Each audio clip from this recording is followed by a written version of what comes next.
بسم الله الرحمن الرحيم.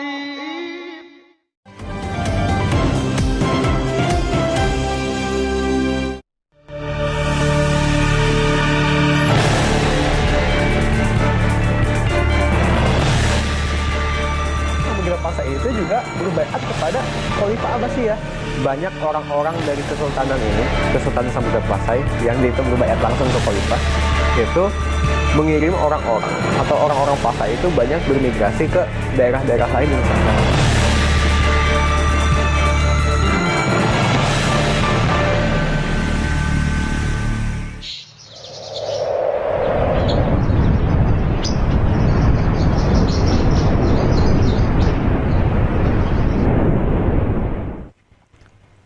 Khilafah, sebuah institusi pemerintahan Islam yang berjalan penikmat film dan juga pemerhati sejarah di tanah air sedikit terhenyak saat film dokumenter berjudul Jejak Khilafah di Nusantara besutan Khilafah Channel, komunitas literasi Islam dan media umat, diperkenalkan melalui aplikasi berbagi video pada 20 Agustus lalu. Belahan dunia timur dan barat membicarakannya. Sejatinya, film dokumenter yang disutradarai Niko Pandawa, yang sekaligus juga disebut sejarawan ini, bermaksud untuk mengungkap hubungan antara kekhalifahan Islam yang berada di Timur Tengah dengan sejumlah kerajaan di Nusantara. Bagaimana kemudian relasi ini menjadikan bermunculannya kerajaan Islam di Nusantara? Sejarah khilafah yang Pemrakarsa dan pembuat film dokumenter ini mengklaim jika pembuatan JKDN berdasarkan data primer, daftar pustaka, dan juga penelitian lapangan, sehingga akurasi dokumenter ini dapat dipertanggungjawabkan, sekaligus menjadi pelengkap dan pendukung.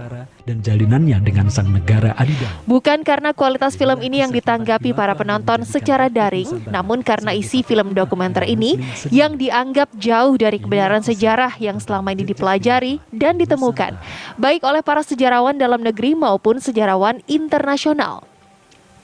Salah satunya Peter Carey, sejarawan yang mendalami sejarah Pangeran Diponegoro yang merasa namanya dicatut. Termasuk kekhawatiran jika film ini ditunggangi faham khilafah yang diinisiasi organisasi HTI yang sudah dilarang pemerintah. Saat ini, film dokumenter ini sudah diblokir pemerintah meski publik masih dapat mengakses melalui sejumlah kanal lain. Untuk mengatur negara mereka yang disebut sebagai khilafah Islamiyah. Itulah yang berusaha saya jawab di malam hari ini berdasarkan ahli sejarah Islam di Indonesia, bahkan juga dari sang sutradara sendiri. Apakah film ini berdasarkan fakta sejarah atau terselip propaganda HTI di dalamnya? Dan sudah ada di studio TV One di sini Pak Kiai Marsudi Suhud. Selamat malam, assalamualaikum warahmatullahi wabarakatuh, Pak Kiai. Pak Kiai, kita juga ada dua narasumber lain lewat sambungan Zoom, mulai dari Mas Niko Pandawa sebagai sutradara film. Mas Niko, selamat malam. Malam. Ya, kemudian ada Prof. Azurmadi Azra, cendekiawan Muslim. Prof, selamat malam. Assalamualaikum, Prof. Waalaikumsalam warahmatullahi wabarakatuh. Oke, Prof, Pak Kiai, saya ke Mas Niko dulu. Mas Niko, saya ingin bertanya langsung dengan sutradaranya di sini, Mas Niko. Sebenarnya apa maksud dalam film tersebut? Karena saat ini ada publik yang mengatakan bahwa tidak sesuai fakta sejarah, terselip paham-paham atau juga propaganda HTI di dalamnya. Ya. Jadi di sini kita mau menjawab sebuah tantangan zaman. Sebuah tantangan zaman di mana saat ini khilafah mulai banyak diperbincangkan. Nah, pada faktanya, khilafah adalah sebuah sistem pemerintahan Islam yang sudah berjalan selama 1300 tahun. Dari situ, kita mencari dari berbagai literasi yang ada, hubungannya dengan negeri ini, negeri Indonesia atau Nusantara. Nah, dari situ kita sebenarnya tidak berbicara, tema khilafah ini bukanlah sebuah hal yang baru di Nusantara ini. Jejaknya sudah ada, banyak kita temukan di buku-buku, bahkan termasuk di buku-buku SKI yang diterbitkan oleh Kemenak. Begitu. Jadi ini bukanlah sesuatu yang dipropagandakan secara berlebihan, tapi ini kita hanya menyampaikan sebuah fakta sejarah. Begitu.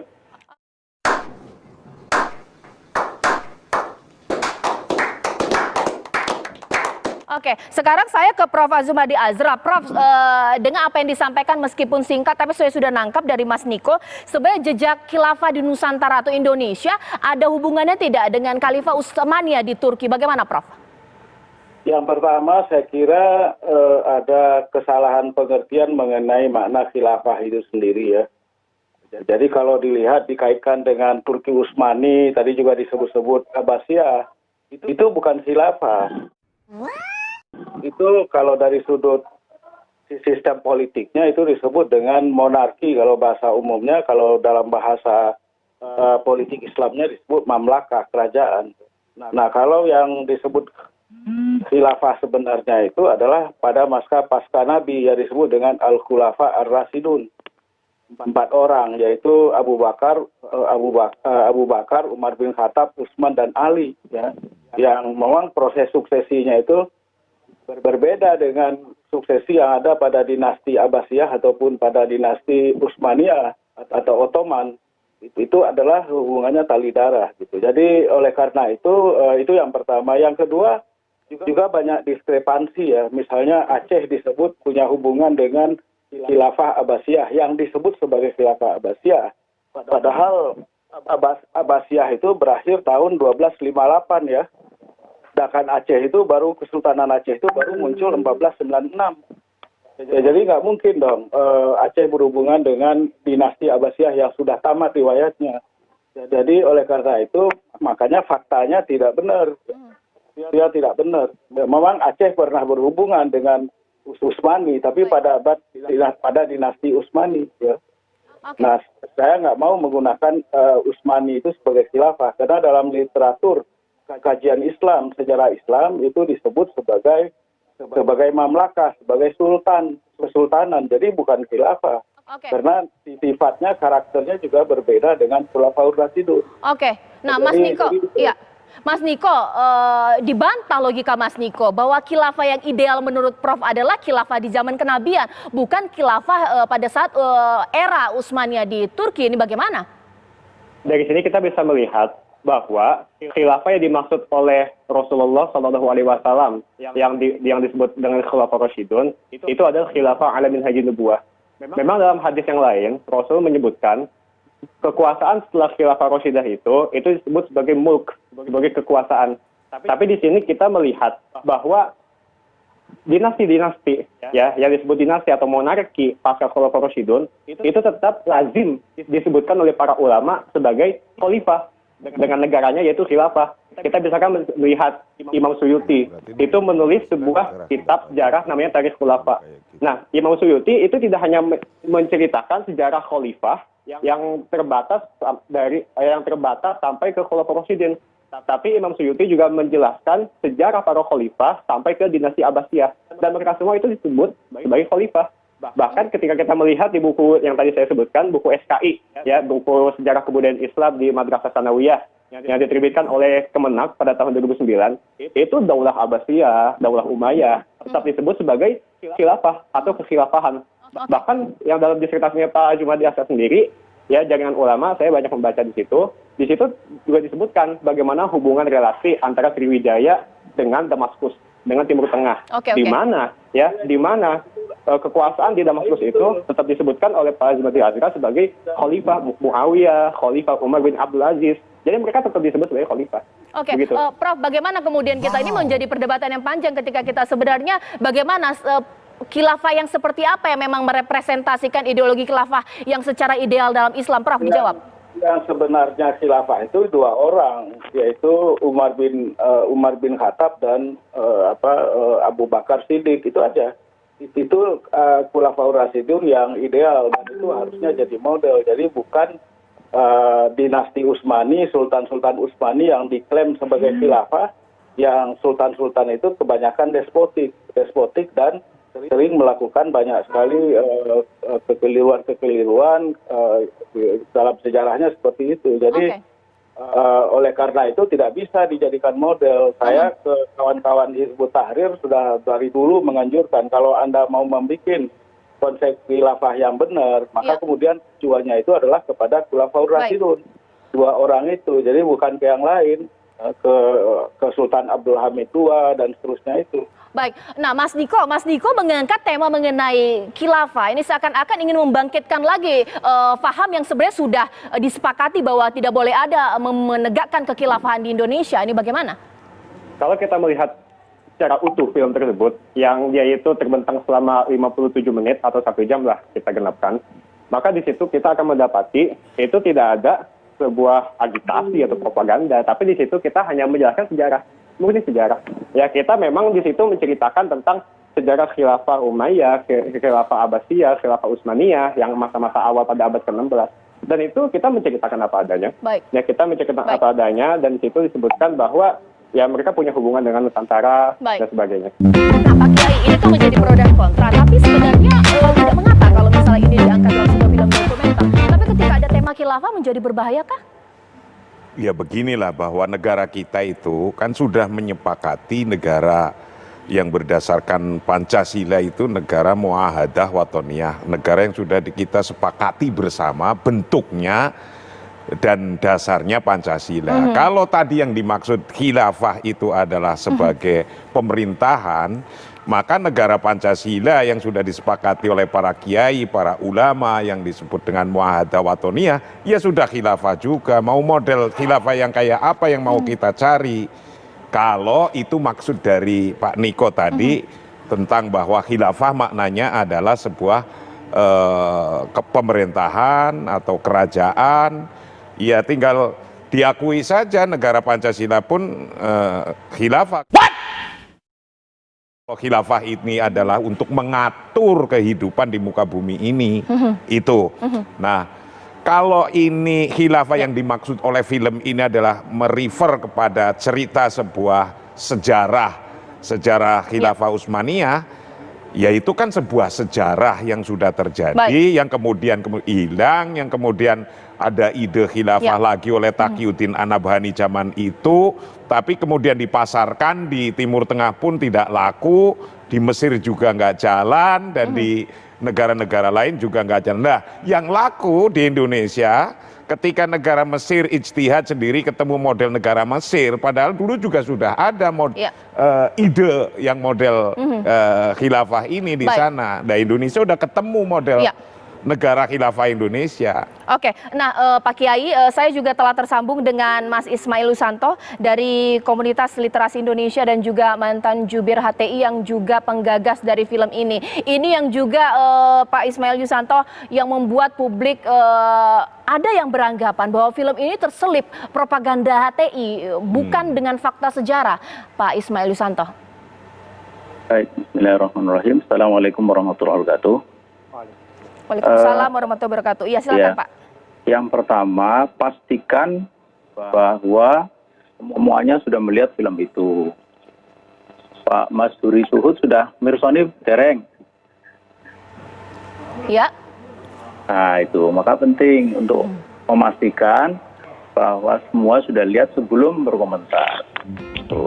Bahwa di sana film itu berusaha untuk menunjukkan bahwa ada jejak khilafah di Nusantara, baik di dalam konteks kalau bahasa kita itu link up dari kesultanan di Nusantara kepada khilafah, baik itu khilafah Utsmani, bahkan juga khilafah Umawi, maupun link down dari mereka ke kita itu. Jadi ini memang betul-betul perspektif sejarah gitu. Dan dalam film itu ditunjukkan memang ada bukti-bukti sejarah untuk bisa mengatakan ada jejak khilafah di Nusantara itu satu. Kemudian yang kedua, tadi ditanyakan ada propaganda. Apa yang dimaksud dengan propaganda di situ?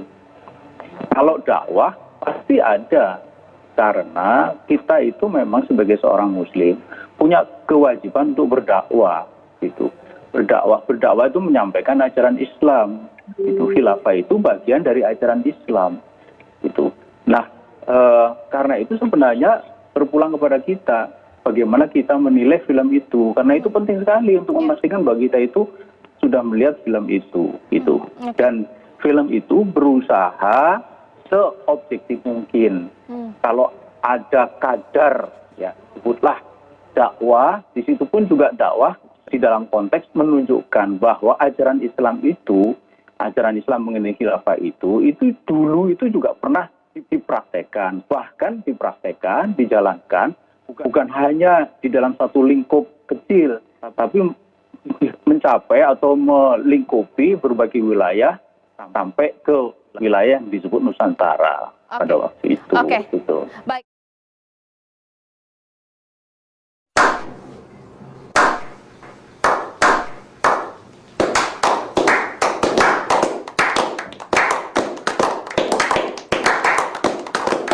Baik, ditahan dulu Pak Ismail Yusanto. Saya nanti akan tanya kepada Prof. Azurmadi Azra, sepakat tidak dengan apa yang dikatakan oleh Bapak bahwa ini film syarat akan fakta, ataukah memang melampaui fakta, ataukah sesuai dengan judul saya ada terselip paham-paham ATI? Nanti Prof akan menjawab sesaat lagi di Apa Kabar Indonesia Malam.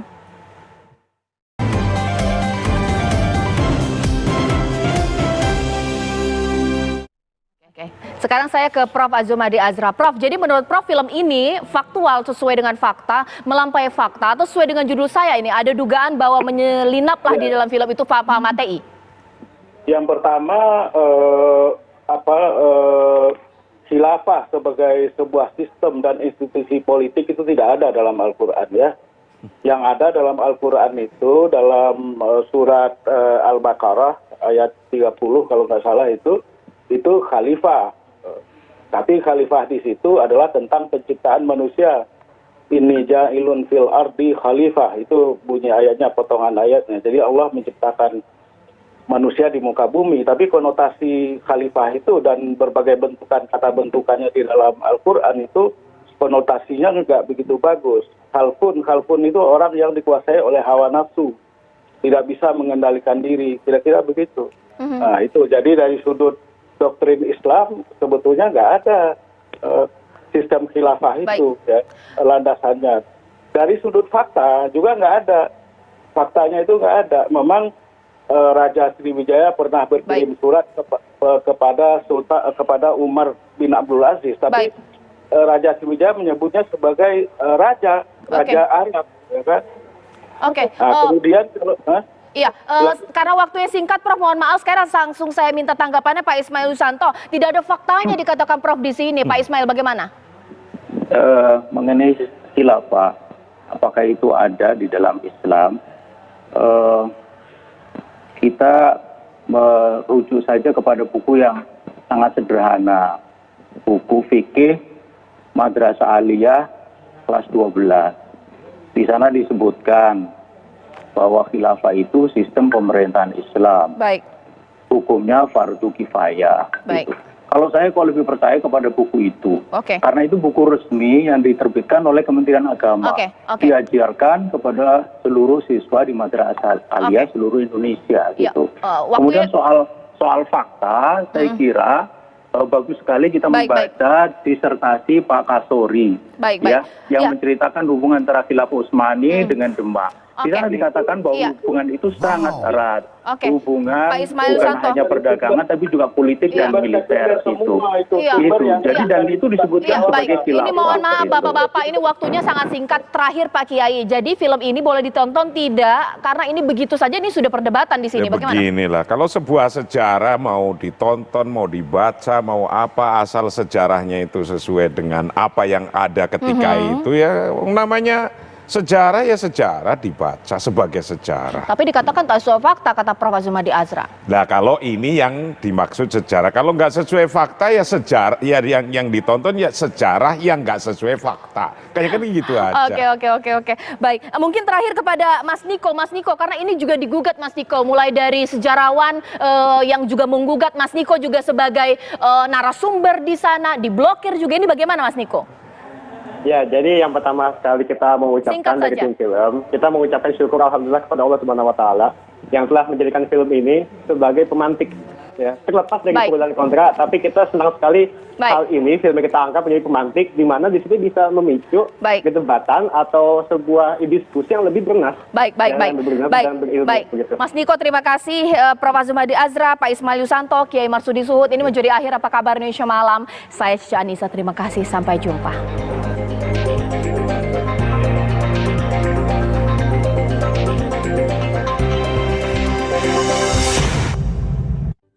Ingat ya, subscribe itu gratis, tidak dipungut biaya apapun. Sekali lagi, subscribe itu gratis,